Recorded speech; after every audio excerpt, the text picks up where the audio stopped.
Exactamente. Cuando hablamos de sistema digestivo, incluimos las glándulas salivales, el hígado y el páncreas, ¿de acuerdo? Mientras hablamos del tubo digestivo, solo es todo el tubo que va sufriendo dilataciones en ciertas áreas donde va a almacenar alimento. A eso nos referimos con el tubo. Hoy prácticamente vamos a hablar de sistema digestivo porque vamos a mencionar las glándulas de páncreas y el hígado. ¿De acuerdo? Entonces, ahorita para empezar, vamos a ver la anatomía de ese intestino. Vamos a ver entonces, ya vimos en las clases pasadas todo el funcionamiento de estómago, de esófago, de la cavidad bucal, lo que era deglución, todo esto ya lo abarcamos. Nos falta, hoy vamos a ver parte del intestino delgado, sobre todo la función de regulación. Y mañana vamos a ver ya las funciones como tal de digestión y de absorción. Bueno, pero hoy es la anatomía y histología de este segmento, desde el píloro, que es el ingreso del intestino, hasta la válvula iliocecal, que es la salida de intestino delgado para ingresar ya al grueso. Entonces, lo primero a colocar en su imagen es el píloro, que es la entrada del quimo, y acuérdense entonces de qué es quimo. ¿De acuerdo? Es la entrada del quimo y la salida del intestino es la válvula iliocecal. ¿Alguien me puede decir qué es quimo? ¿O a partir de dónde? ¿Por qué le llamamos quimo a ese alimento? ¿Quién se anima? ¿Cuál es la diferencia entre bolo alimenticio y quimo?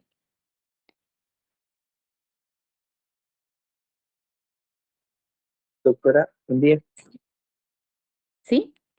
La diferencia es que el quimo ya es, digamos, el alimento mezclado con los jugos gástricos, principalmente con el HCl, ¿Mm? y Exacto. mientras que el bolo solo es la masticación con saliva. Exacto, el bolo se llama hasta que entra a estómago, ¿verdad? Una vez se mezcla en el estómago ese alimento, lo empezamos a llamar quimo cuando pasa al intestino delgado. Entonces en el estómago es como una interfase, ¿verdad? Entró como bolo y sale como quimo porque ya se mezcló con todo el jugo gástrico. Entonces, quimo es la mezcla del alimento o del bolo alimenticio con los jugos gástricos. Y entonces inicia en el píloro. A partir de ahí le llamamos quimo y es lo que va a entrar al intestino delgado. Y su salida va a ser por la válvula iliocecal. Mi intestino delgado se divide en tres. Son el duodeno, que es lo que está pegado a estómago, es a donde va a dar el quimo al inicio. Luego la parte intermedia, que es el yeyuno. Y la parte final, que es la que se une con el intestino grueso, que es el ilio. Y de ahí viene el nombre de la válvula, ¿verdad? Válvula ilio secal de ciego. Entonces ahí tienen toda la estructura de ese intestino delgado. Ya tienen eso ahí. Y entonces, antes de pasar al resto, ¿verdad? Duodeno, yeyuno y lo que es ilio. Quitemos la N de aquí, a mí se me fue, es ilio, ¿ok?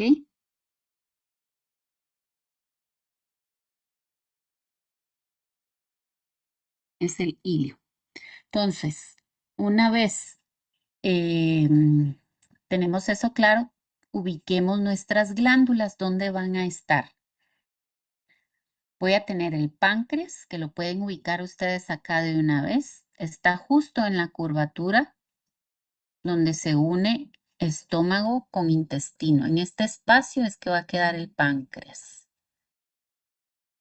Y entonces ahí va a tener su salida hacia el duodeno. Quiere decir que el jugo pancreático llega a duodeno. Cuando se hace una cirugía de estómago hay que tener, o de intestino, ¿verdad? Hay que tener cuidado con ese páncreas de no tocarlo, o por lo menos de no lastimarlo, porque más de algo toca uno cuando está haciendo cirugía, pero se debe de tener el cuidado y la delicadeza de no lastimarlo, porque si no creamos una pancreatitis ahí. Entonces aquí va el páncreas y vean que también ahí llega el conducto biliar. Entonces tenemos salida del conducto pancreático y salida del conducto biliar. Esta es la vesícula y aquí recordemos que va a estar el hígado, ¿verdad? Yo solo pongo la vesícula. pero es para que ustedes ubiquen que a nivel de duodeno encontramos la salida del conducto biliar y del conducto pancreático. Entonces, por eso es que están tan cerca esta área del hígado y del páncreas. Y entonces esa salida, les voy a poner otra imagen, esa salida, pues vamos a ver que es diferente dependiendo de la especie. Yo me enfoco en perro y gato porque son los que más trabajamos a nivel de cirugías, ¿verdad? Y que vamos a tratar también en medicina interna.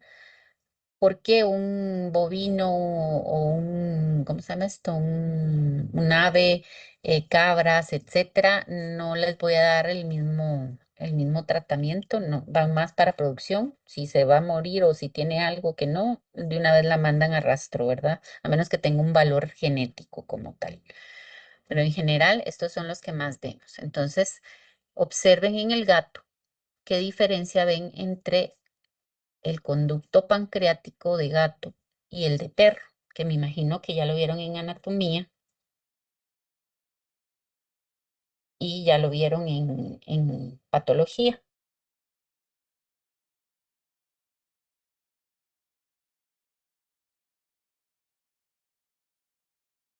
Que el conducto pancreático desemboca en el mismo que el conducto biliar, así van en punta de cuchilla, dirían algunos, y el conducto pancreático en perro desemboca en dos conductos diferentes. Exactamente. Entonces vean, aquí desemboca, ¿ok? En una sola. Y entonces esto es una papila. Si ustedes observan el intestino por dentro, cuando hagan necropsia, traten de buscar la papila duodenal. En el caso del gato es una sola papila. Y el esfínter de esto se conoce, o sea, hay un solo esfínter para ambos y se conoce como el esfínter de Oddi. ¿Eh? Entonces, ustedes lo pueden dibujar para acordarse. De todos modos, voy a cambiar la presentación porque esto lo conseguí después. Entonces, aquí, esfínter de Oddi es la salida, lo pueden poner ustedes al lado para no olvidarlo, y la papila, ¿verdad? En el gato solo hay una. Y ojo, porque el problema del gato es que como sale ahí mismo, los dos conductos, si algo pasa en esa salida, pues se ven afectados tanto el conducto pancreático como el conducto biliar. Y eso es lo que se conoce en gatos cuando hay una inflamación. Generalmente se inflaman los tres cuando es en esta área y se llama triaditis. ¿Ok? Es inflamación de tres cosas, del conducto pancreático, del conducto biliar y de la mucosa del intestino, ¿verdad? Se me está inflamando ese tejido. En cambio, en el perro se salva. Aquí hay dos papilas, la papila duodenal mayor y la papila duodenal menor. ¿Ok?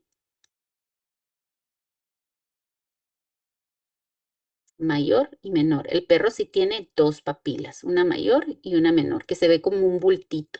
Entonces, cuando hagan necropsia de gato, busquen, y cuando hagan de perro, busquen para ver la diferencia. Aprovechen esa necropsia.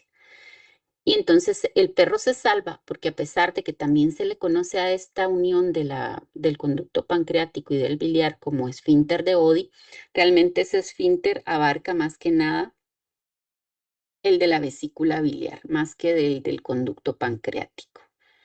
¿Ok? Tienen como más separado. Entonces aquí no hay tanto problema como en el caso del gato. Además, el perro tiene otra salida del jugo pancreático, que es a nivel del conducto pancreático accesorio, y es lo que forma mi papila duodenal menor. Por eso es que es diferente y que podemos ver más esa triaditis en gato que en un perro. Es anatómico, ¿ok? ¿Estamos hasta ahí? ¿Sí tenemos claro eso? Esto es más que nada para que ustedes vean y comprendan cuando están hablando de algo patológico, ¿de acuerdo? Pero esta es la parte anatómica de cómo sale el conducto biliar y el conducto pancreático. Otra cosa a saber es que todos los jugos que llegan a este intestino, todos son alcalinos. Tanto la bilis como el jugo pancreático son alcalinos. ¿Por qué? Porque tienen, y vean que están en la entrada, ¿por qué? Porque está entrando ácido desde el estómago. Entonces, ¿qué es lo que van a hacer ellos? Amortiguar. ¿Por qué? Porque uno, me puede dañar mi mucosa. Dos, todas las enzimas secretadas por intestino se activan en un pH alcalino, mientras que el pepsinógeno, si se acuerdan, se activaba en un pH ácido. ¿Qué quiere decir esto? Que cuando el pepsinógeno entra aquí, se inactiva porque entra a un pH alcalino y empiezan a actuar el resto de enzimas que produce tanto la mucosa del intestino delgado como ¿cómo se llama esto? El jugo pancreático, lo que produce el páncreas, ¿ok?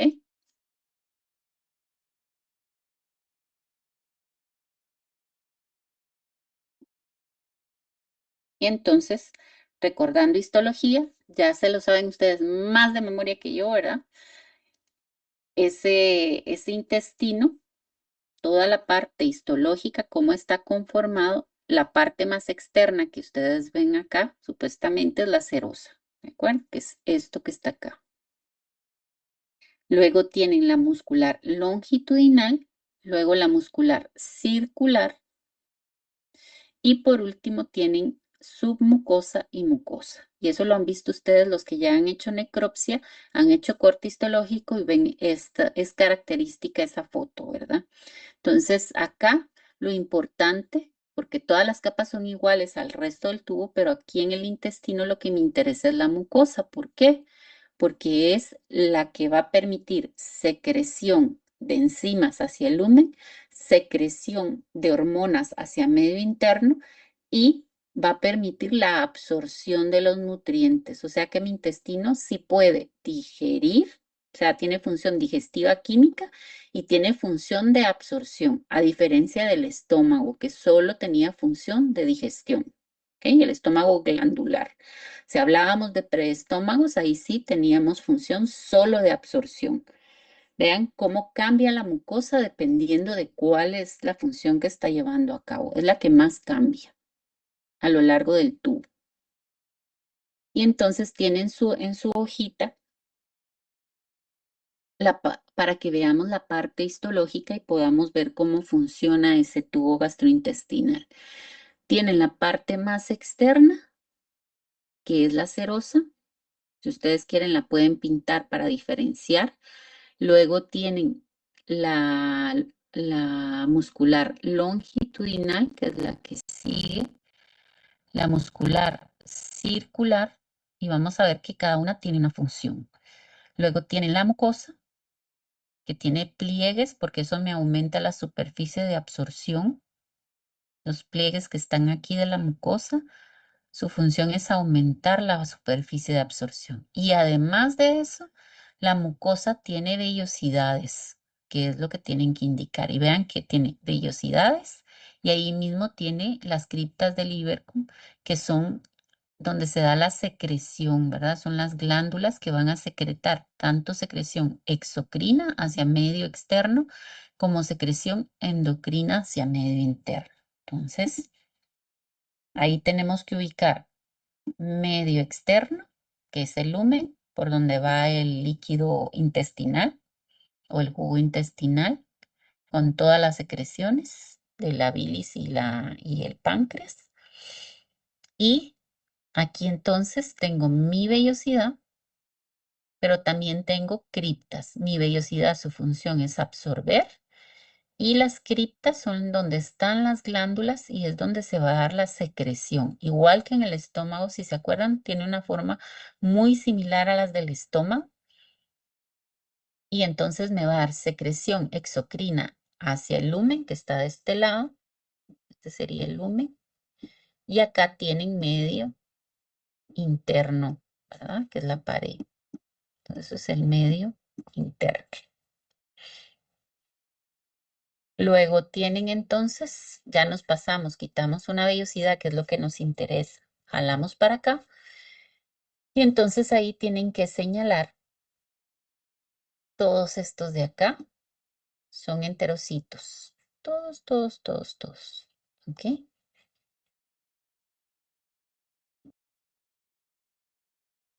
Todos esos son enterocitos. Y si se dan cuenta, del lado apical, ¿qué encontramos en esos enterocitos que me favorecen la absorción? Microvellosidades. Microvellosidades. Entonces ubiquen su lado apical para acordarse que del lado apical tenemos microvellosidades. Y del lado basal es lo que está hacia medio interno. Y esto es importante porque acuérdense que del lado apical va a utilizar ciertos mecanismos de transporte para pasar del medio externo a líquido intracelular y luego va a pasar del líquido intracelular al medio interno, al líquido intersticial y al plasma, que es lo que está en los capilares. ¿Ok? Entonces, de este lado, medio externo.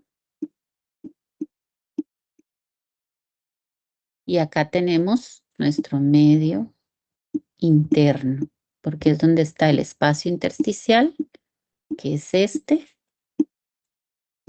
y el plasma que va en los capilares. Tenemos ubicados enterocitos, tenemos ubicados lado apical y lado basal. Y esto que tenemos acá son capilares sanguíneos, que acá les llaman plexos capilares, ¿verdad? Son los capilares sanguíneos. Y en medio, voy a agarrar otro color. Esto que va acá es el vaso quilífero, que se une a un vaso linfático. Es decir, mi vaso quilífero es un vaso linfático, solo que tiene un nombre especial porque es lo que está en la vellosidad. Voy a poner a color, vean ahí. Esta es la vellosidad, aquí están sus enterocitos, están sus microvellosidades. Este es mi medio interno, van los capilares sanguíneos, pero también hay un vaso quilífero. ¿Cuál es la importancia de este vaso quilífero aquí en la vellosidad? ¿Qué importancia tiene ese vaso quilífero?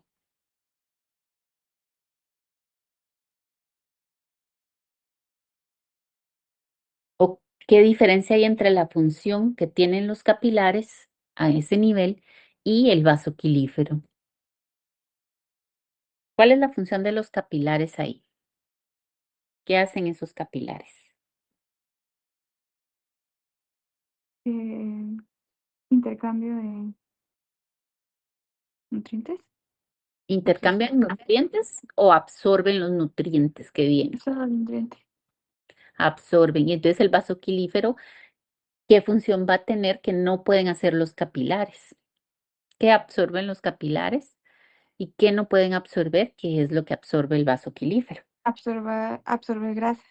Exactamente, ¿ok? Alto peso molecular. Exacto, las grasas tienen alto peso molecular y por eso es que es tan importante que aquí hayan vasos quilíferos. El día de mañana vamos a ver cómo se forman otra vez las grasas después de que fueron digeridas en el intestino, en la luz. Y entonces esos enterocitos tienen la función de volverlas a formar y ya pasan con un alto peso molecular y los capilares no son capaces de absorberlas, sino que tiene que ser ese vaso quilífero, ¿ok? Entonces la función, pónganla ahí de una vez, del vaso quilífero es la absorción de lípidos, de moléculas de alto peso molecular, mientras que los capilares sanguíneos, su función es absorber todo aquello que tiene bajo peso molecular, todos los péptidos, aminoácidos, sería lo otro, ¿no? Todo, ahí ya pasan todos como aminoácidos, los carbohidratos, los minerales, las vitaminas, todo se absorbe por capilares sanguíneos, excepto las grasas. Pueden absorber grasas de bajo peso molecular como el glicerol sí puede pasar ahí, pero los triglicéridos que ya se volvieron a formar sí tienen que entrar por el vaso quilífero, ¿ok? ¿Estamos ubicados con todo lo que es histología o hay alguna duda con esto? Acuérdense, enterocitos absorben. Las células que están en las criptas secretan tanto exocrino hacia afuera como endocrino hacia medio interno, que son hormonas las que van a pasar, ¿verdad? ¿Hay alguna duda hasta acá?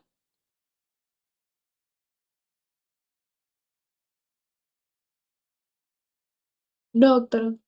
¿No? Bueno, entonces ya vimos la parte anatómica y la parte histológica para recordarnos y poder ver cómo funciona este sistema. Entonces, ¿qué función va a tener cada una? O mejor dicho, ¿cuál función va a ser en general las funciones del intestino delgado? La primera es digestión mecánica, que son las capas musculares las que la llevan a cabo. O sea, la función de las capas musculares es la digestión mecánica y mezcla, ¿verdad? También mezcla. No solo es digestión, sino que están mezclando el contenido del el quimo con las secreciones de la bilis, del jugo pancreático y del jugo intestinal. Entonces hay una mezcla también. Luego tenemos que a ese nivel se da la emulsificación gracias a la bilis. ¿Alguien me puede dar la definición para que la anoten de una vez ustedes ahí? ¿Qué es emulsificación?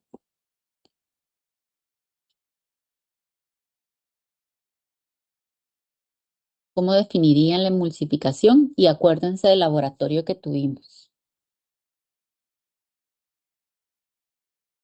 Es el proceso para unir dos líquidos que no se mezclan naturalmente. Exactamente, eso, le estamos hablando ahí de lípidos, ¿verdad? De grasa. Entonces, cuando piensen en emulsificación, acuérdense de cuando lavan los platos, los que lavan platos en casa, ¿verdad? ¿Qué hacen primero? ¿Qué es lo que hace el estómago para emulsificar? Mezcla y temperatura. El alimento cae en una temperatura más alta, el estómago está mezclando y a partir de ahí empezó la emulsificación. ¿Ok? Lo único es que no es estable. ¿Se acuerdan cuando dejaban el líquido y la grasa? Después de mezclarlos, al principio se formaban esas pequeñas gotas, pero después al tiempo volvían a separarse. ¿Por qué? Porque la emulsificación estable la hace la bilis. ¿Ok? Este individuo es el responsable de hacer estable la emulsificación. Así como cuando ustedes lavan los platos, lo que le agregan es jabón. Y entonces al agregarle el jabón, la grasa se diluye en el agua. Se da una emulsificación. ¿De acuerdo? Entonces, luego la siguiente función es la digestión química y esa es por parte de la secreción de la mucosa glandular, es el líquido intestinal, y el jugo pancreático. Y ojo, vean que la bilis no lleva a cabo digestión. La bilis solo lleva a cabo emulsificación. Ella no tiene enzimas. Solo estos dos jugos tienen enzimas. El intestinal, que sale de la mucosa glandular, y el jugo pancreático que viene de páncreas. ¿De acuerdo? Nadie que me ponga que la bilis tiene función digestiva, lo ahorco. Pierde piso. ¿De acuerdo? La bilis no lleva enzimas, son estos dos. Absorción son las vellosidades de la mucosa, es decir, que mi intestino sí puede hacer absorción y puede llevar a cabo digestión. El estómago, en cambio, solo puede hacer digestión, ¿de acuerdo? Mecánica y química. Cambio acá, absorción. Y si se acuerdan, el rumen solo podía llevar a cabo absorción la mucosa. ¿Quiénes daban las enzimas? Las bacterias, pero no la mucosa de mi rumen. El rumen solo podía, la mucosa solo podía absorber. En cambio, el intestino da secreción para digestión química y y también puede absorber por las características que acabamos de ver. Luego, entonces, tenemos que entender cómo se da el movimiento de las capas, cómo funcionan esas capas musculares para poder llevar a cabo digestión mecánica, mezcla y motilidad de la boca hacia el ano, ¿verdad? ¿Cómo va a funcionar este?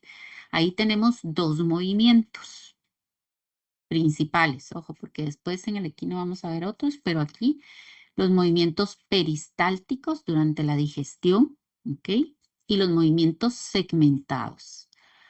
Los movimientos peristálticos los lleva a cabo, si quieren ponerle de una vez en su mucosa que tienen ahí, los movimientos peristálticos son dados por la muscular longitudinal y son los para mover el alimento de oral hacia aboral, o sea, de la boca hacia el ano. Ellos son los responsables de llevar a cabo esto.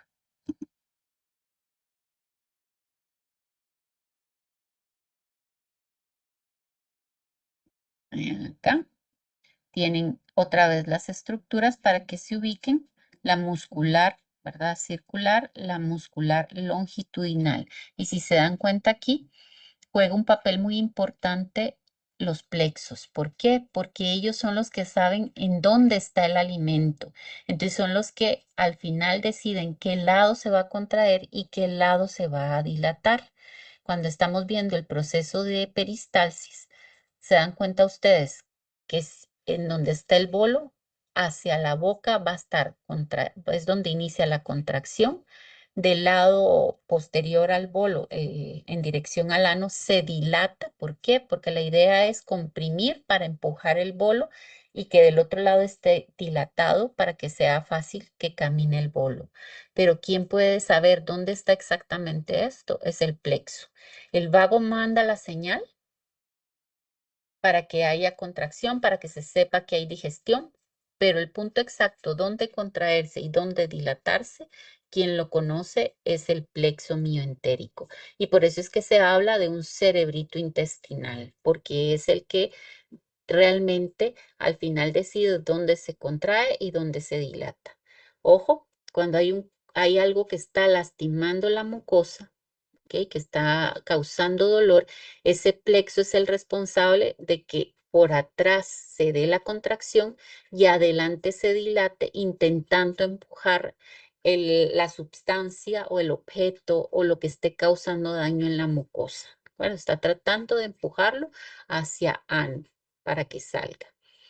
Mientras que los movimientos segmentados son dados por la muscular circular y si se dan cuenta es como formar salchichas. ¿Por qué? Porque lo que quiere es mezclar el alimento. Entonces, se contrae en un área, se dilata adelante y a la inversa. Después se dilata el área que estaba contraída y se contrae el área que estaba dilatada. Entonces da un efecto como de cuando ustedes agarran una bolsa, la exprimen de un lado, el contenido va a pasar hacia atrás, la exprimen por detrás y el contenido pasa hacia adelante. Y lo que causan ahí es una mezcla del contenido. Eso es lo que está haciendo el intestino con los movimientos segmentados. ¿Quién decide al final? ¿Quién es el que decide en qué área se contrae y qué área se dilata? Otra vez es el plexo mioentérico. ¿Llega señal por el vago? Sí, llega señal de que se está llevando a cabo el proceso digestivo, pero quien toma la última decisión aquí de dónde se contrae y dónde se relaja es el plexo mioentérico, porque por ahí es donde está entrando la información y por ahí está saliendo la respuesta inmediata. ¿Que puede llegar desde vago acá? Sí, pero para seguir estimulando y liberando acetilcolina. Pero el que toma la decisión es el plexo. ¿Sí, Sheila? Solo una pregunta, entonces, suponiendo en un arco reflejo, como dice, el nervio vago lleva la información, pero sería el plexo mientérico como que la parte que lleva a cabo esa respuesta. Sí, pero cuando hablamos del arco como tal, ahí estamos hablando con encéfalo, Sheila. Pero aquí, en el momento que yo les hablo de arco reflejo, la respuesta está llegando por el vago. Ahora, específicamente, ya el plexo es quien decide dónde se contrae. Que va a haber como un mini arco, sí, pero no se vuelvan locos cuando estamos haciendo el arco reflejo, es simplemente que me pongan lo que hemos trabajado hasta ahora. ¿De acuerdo? Solo es para que ustedes sepan que ese plexo mientérico es quien al final es el que sabe dónde exactamente está el alimento y es el que va a tomar la decisión dónde se contrae y dónde se relaja. Si yo les dijera a ustedes, explíquenme cómo se da la regulación con el plexo mientérico, entonces ahí sí tienen una neurona que capta, que al final puede mandar la señal hasta encéfalo, pero esa misma la pasa a una interneurona y esa interneurona la pasa a una neurona motora. que va a dar la respuesta inmediata. ¿Qué neurotransmisor se está liberando? Acetilcolina, igual que se libera en el arco reflejo. No sé si me di a entender, Sheila. Sí, doctora, gracias. ¿Ok? Bueno, entonces ahí estamos con la función que cumplen las capas para que haya motilidad en el intestino delgado, ¿de acuerdo? Cuando se queda un objeto aquí trabado, pues entonces vamos a empezar a ver que ese plexo también empieza a sufrir y ya no vamos a ver ese tipo de contracción, sino que el objeto se quedó trabado y aquí se va a empezar a dilatar, pero porque se empiezan a acumular líquido, ¿de acuerdo? Eso lo vamos a ver el día de laboratorio, ya más específico, pero eso ya es otra cosa. Ahí se está muriendo todo mi sistema de regulación, ¿de acuerdo? Bueno, ¿qué secreciones del intestino delgado vamos a ver? Pues van a haber secreción endocrina, que son hormonas que llevan mensajes, es decir, que va a haber una secreción hacia medio interno, pero la que nos interesa para la digestión en sí, el proceso que se está llevando en el lumen, es la exocrina, que está dada por el jugo intestinal y que es rico en bicarbonato y en enzimas. Además de eso, están llegando secreciones del páncreas, que también va rico en bicarbonato y en enzimas, y además llega la bilis para que se facilite, ¿verdad? Pero en general las funciones como tal del intestino, una es motilidad y la otra son las dos secreciones, una endocrina y la otra exocrina, que la lleva a cabo la mucosa del intestino, ¿de acuerdo? Entonces, esas dos capas otra vez juegan un papel importante, igual que lo hicieron en el estómago. Y aquí tienen la composición de cada una de las secreciones que van a llegar a ese intestino. Tenemos jugo intestinal, el primer, porque es el que secreta la mucosa, y se dan cuenta que aquí sí tenemos enzimas. Jugo pancreático, que llega desde el páncreas a través de la papila duodenal, menor en el caso del perro, ¿verdad? En el caso del gato a través del esfínter de Oddi como tal. Y va a haber secreción de enzimas también, van a salir enzimas. Si se dan cuenta en bilis, no hay ni una sola enzima. Por lo tanto, la bilis no tiene ninguna sustancia que ayude a digerir. Va a facilitar que el resto, cuando estamos hablando de lipasa intestinal o lipasa pancreática, pueda actuar sobre los lípidos, pero porque los emulsifica. ¿De acuerdo? No hay enzimas aquí. Ahora, ¿qué tienen en común las tres? Bicarbonato. ¿Por qué? Porque el bicarbonato es el responsable de amortiguar el pH en el intestino, el pH que viene ácido de estómago. Ese bicarbonato, ¿cómo se formó? Porque se formó en estos enterocitos, ¿ok? Y salió hacia medio externo. Pero, ¿de dónde sale ese bicarbonato? Dentro del enterocito, ¿cómo lo forman? ¿Quién se anima a decirme cómo se forma el bicarbonato en esos enterocitos? Y es de acordarse de esto. El alimento estuvo en fase gástrica, ¿no? ¿Perdón? Desde que el alimento estuvo en fase gástrica. Empezó a formarse un bicarbonato a través de las células de la mucosa del intestino. ¿Se acuerdan que uno se iba hacia medio interno, el bicarbonato, y el ácido salía hacia medio externo? Pero también en los enterocitos se forma ese bicarbonato. O sea, no necesariamente viene solo del que se formó a nivel de estómago, en las células del estómago, sino que también, o sea, en la célula parietal, sino que también se forma en el enterocito. ¿Qué ecuación va a utilizar para formar ese bicarbonato? ¿Cuál es la ecuación de esa formación? Igual que es la misma que en el estómago. ¿De dónde sale? Es la misma que utilizó la célula parietal. ¿Qué utilizó para formar el ácido clorhídrico? El ácido carbónico.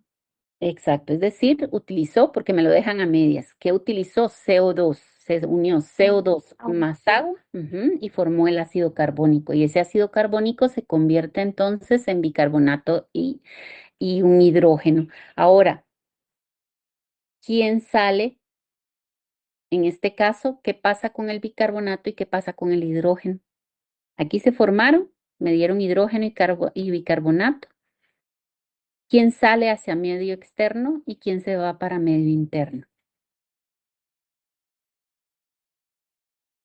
A diferencia del estómago. En el estómago el hidrógeno iba para afuera y el bicarbonato para medio interno. ¿Aquí qué pasó? ¿Quién va para afuera en el intestino? Bicarbonato. Bicarbonato. ¿Y el hidrógeno entonces para dónde se va? Para medio Porque interno. medio interno. ¿Y quién lo amortigua en el medio interno?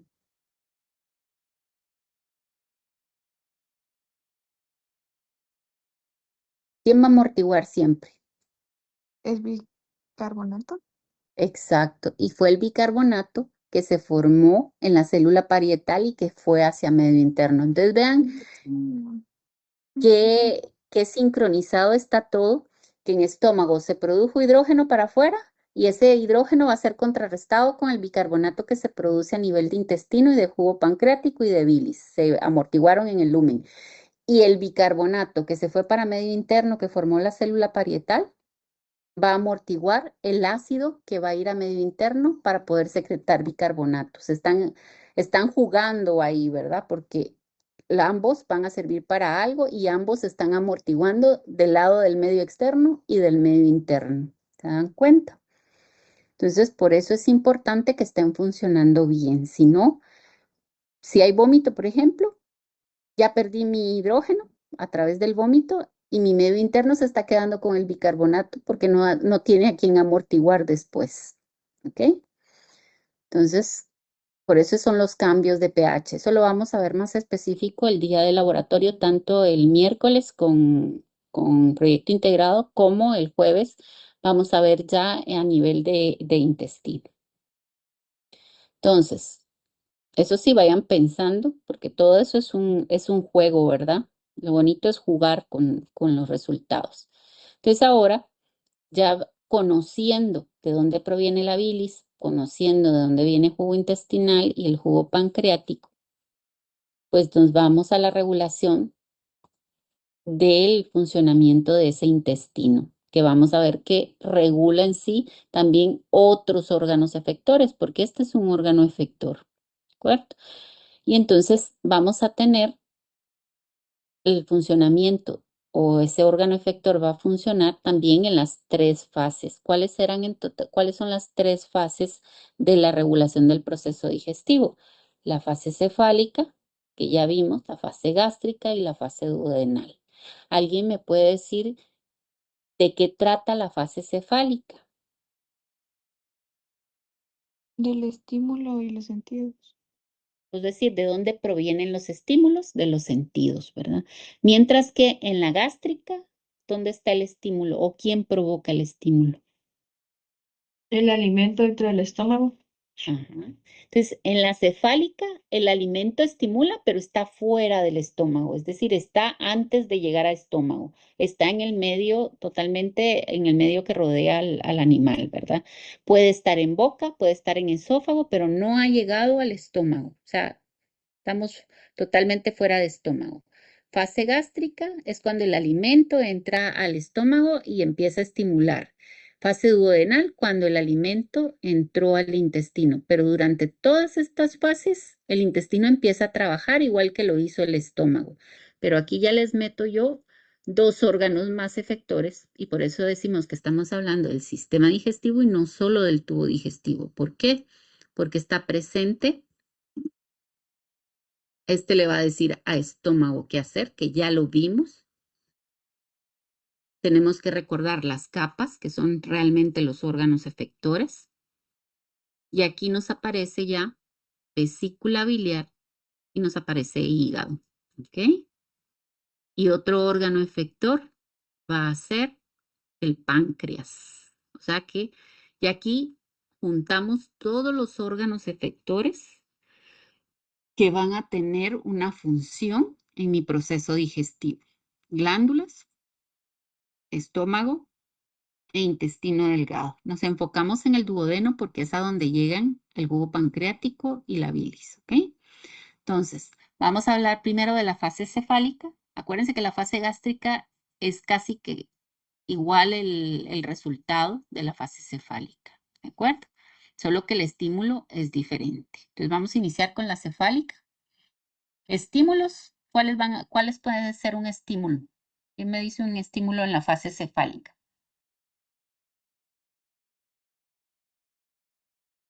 Ver o oler el alimento. Exacto, ver, oler, oír que están cocinando, el mugido de la vaca para el ternero, el hecho de oler la leche en la glándula mamaria de un cachorro o gatito, ¿verdad? Ya sea de perro o de gato.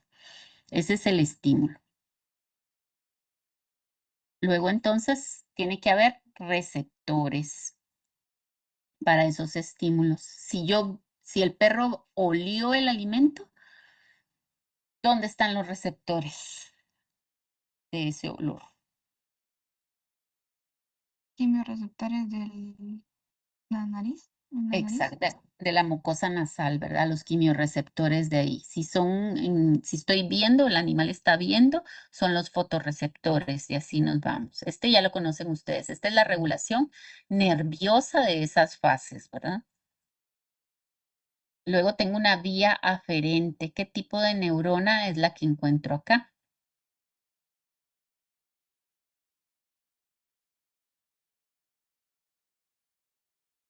¿Cuál es el tipo de neurona que va a llevar la información que captaron estos receptores o estas neuronas receptoras? Neurona Sensitiva aferente somática. somática. Exacto, la neurona sensitiva somática, que algunos me preguntan, doctora, pero si ya está en el estómago, no sería visceral. La puedo llamar visceral porque está en el estómago o en el intestino o está, ¿cómo se llama? En un órgano que dé a medio, que sea, perdón, en una víscera. Sin embargo, le llamo somática cuando me está captando información de medio externo y el lumen sigue siendo medio externo. Por eso es que sí la podemos llamar somática, aunque ya estemos hablando de información que esté captando una víscera, ¿ok? Eso es para que piensen ya cuando estemos en la fase gástrica. Pero vía aferente es la neurona sensitiva somática. ¿Le puedo llamar visceral? Sí, cuando ya se encuentra en una víscera. Y somática sigue siendo porque está captando información externa. ¿De acuerdo? Solo para aclarar porque esa duda les surge a ustedes. ¿Qué nervio? Pues depende de qué estímulo fue el que se captó, ¿verdad? Si estoy hablando de que lo vi, es el nervio óptico que lo está llevando al centro que analiza.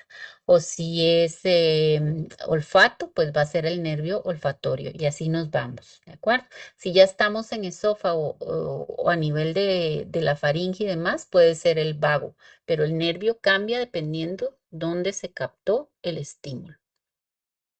¿Quién analiza? ¿Quién es el centro analizador aquí? Encéfalo inferior. Exacto, Anisa. ¿Y cuál es las neuronas de ese encéfalo inferior? ¿Cómo está formado ese encéfalo?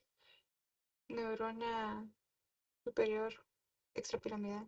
Exactamente, es una neurona motora superior extrapiramidal. Ahí está el centro analizador y ese centro manda su respuesta a través de la vía eferente. ¿Qué mensaje está llevando? Esa respuesta es un mensaje para cada órgano efector, pero el mensaje es el mismo para cada órgano efector. ¿Qué mensaje está llevando?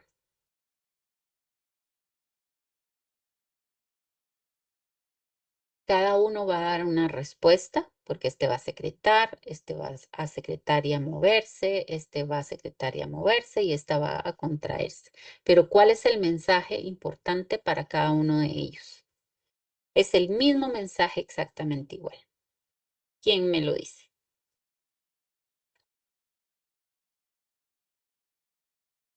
¿Cuál es el mensaje? Tal vez que va a llegar alimento. Exacto. El mensaje es prepárense porque ya vamos a iniciar el proceso digestivo. ¿Ok? Ese es el mensaje, la respuesta que está mandando es esa y cada uno la interpreta porque cada uno va a tener que ejecutar una función. Entonces, tenemos, esta ya la saben ustedes, ya la vimos, ¿verdad? Vamos a tener que el estómago, la muscular se contrae, las glándulas empiezan a secretar. Luego tenemos, esta es nueva porque al mismo tiempo que está haciendo el estómago, pues está llegando a través de la vía eferente hacia la vesícula. Acuérdense que la vía eferente es la neurona motora inferior parasimpática, que está liberando acetilcolina y todos estos órganos tienen que tener receptores para esa acetilcolina. En este caso, cuando el mensaje llega, la vesícula se contrae y eso se conoce como efecto Colagogo. ¿Ok? El hecho de que la vesícula se contraiga es el efecto Colagogo. Y eso va a hacer que se libere la bilis. Va a salir la bilis hacia el conducto biliar y va a llegar al esfínter de Oddi, a la papila duodenal mayor.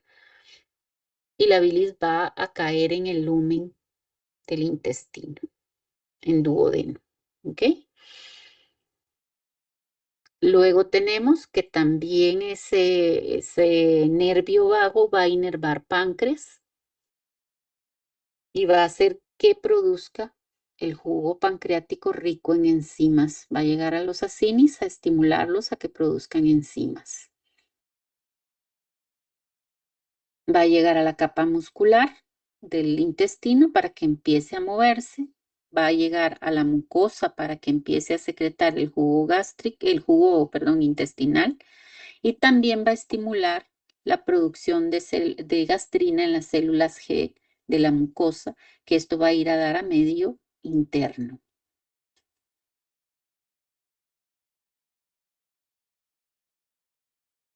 Entonces vean que al mismo tiempo, o sea, solo el hecho de ver comida, mi fase cefálica, se está desatando una respuesta en cada uno de esos órganos efectores, porque todo es para prepararse para recibir el alimento. ¿Qué tipo de receptores tiene cada uno de esos órganos efectores para poder entender acetilcolina?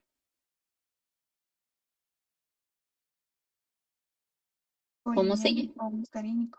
Exactamente, porque estamos hablando de glándulas en el páncreas, estamos hablando de músculo liso en la pared del tubo gastrointestinal, tanto en intestino como en estómago, y en la vesícula biliar es músculo liso para poderse contraer, y estamos hablando de las glándulas que hay en la mucosa del intestino y en la mucosa del estómago. Entonces, estamos hablando de receptores colinérgicos muscarínicos, ¿de acuerdo?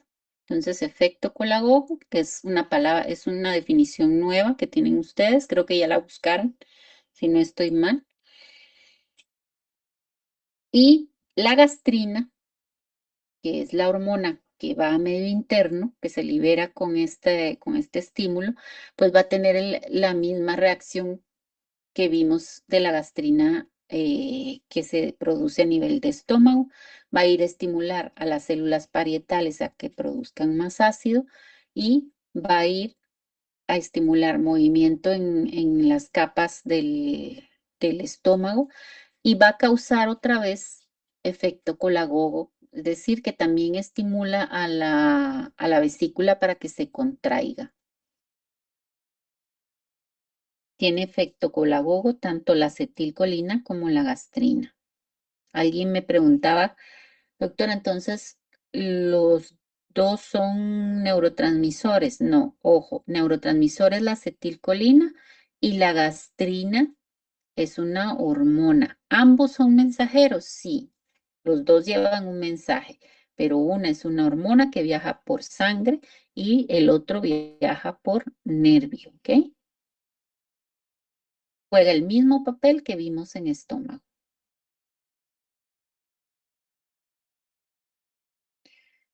Y por último, las sales biliares, porque acuérdense que se liberó la bilis que estaba en la vesícula, pues esas sales se van a absorber al final en el hilio y esas sales biliares van a ir a estimular directamente a los hepatocitos para que produzcan más bilis. Y ese es el efecto colerético. Entonces, diferencia entre los dos efectos.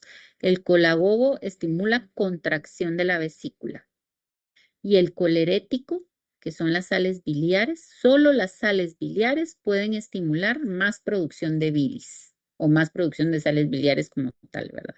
Entonces, son los hepatocitos los que la van a formar y ese es el efecto colerético. ¿Tenemos clara la diferencia entre efecto colagogo y efecto colerético? ¿Podría repetirlo, por favor? Sí. El efecto colagogo es cuando se contrae la vesícula para dejar salir la bilis hacia el duodeno. Hay contracción de la musculatura lisa de esa vesícula. Entonces hay salida de la bilis hacia afuera. La bilis que sale en ese momento es la bilis que estaba almacenada. Una vez sale a intestino, a nivel del hilio, se van a reabsorber esas sales biliares y esas sales biliares van a ir a estimular a través de sangre, llegan ahí y van a estimular más producción de sales biliares para que haya más producción de bilis. Entonces, esa bilis que sale desde acá es la que se está formando, mientras que la que sale de la vesícula es la que estaba almacenada. Ese efecto colerético, solo sales biliares lo hace y es la formación de más sales biliares. Efecto colagogo es la bilis que es expulsada de la vesícula biliar hacia duodeno. Ya estaba almacenada, no se está produciendo. Ahora sí, me acuerdo quién preguntó Sí. si fue Daniela. ¿Sí? Ok. Sí, gracias. De nada. Y entonces, la fase gástrica, ¿qué es lo que va a tener de diferente con la fase cefálica? Pues que el alimento ya está entrando al estómago. Estímulos, lo mismo, ya lo vimos, la fase gástrica ya la vimos que hacía acá, va a ser exactamente lo mismo. Cuando entre el alimento acá, se va a estimular lo mismo en el intestino. Ahora, ¿qué cambia? ¿Quién capta el estímulo? Porque son receptores a nivel de las paredes del estómago. Los receptores, entonces, ya estamos hablando de quimio como tal y de mécano, ¿verdad? La vía aferente sigue siendo el mismo tipo de neurona, pero el nervio ya solo es el nervio vago, tanto en la vía aferente como en la vía eferente. Las neuronas motoras siguen siendo las mismas, el centro analizador el mismo. Entonces, lo único que cambió, el estímulo que está entrando, los receptores que lo están captando y el nervio que es el vago. Aquí ya no tengo diferentes nervios, sino que solo es el vago. ¿De acuerdo? De ahí todo es igual, se va a producir el mismo resultado. ¿Estamos hasta ahí? Sí, doctora. ¿Ok? Mañana vamos a terminar porque no los quiero atosigar, ya tienen que irse a la otra clase. Vamos a terminar la fase duodenal. Hoy les voy a subir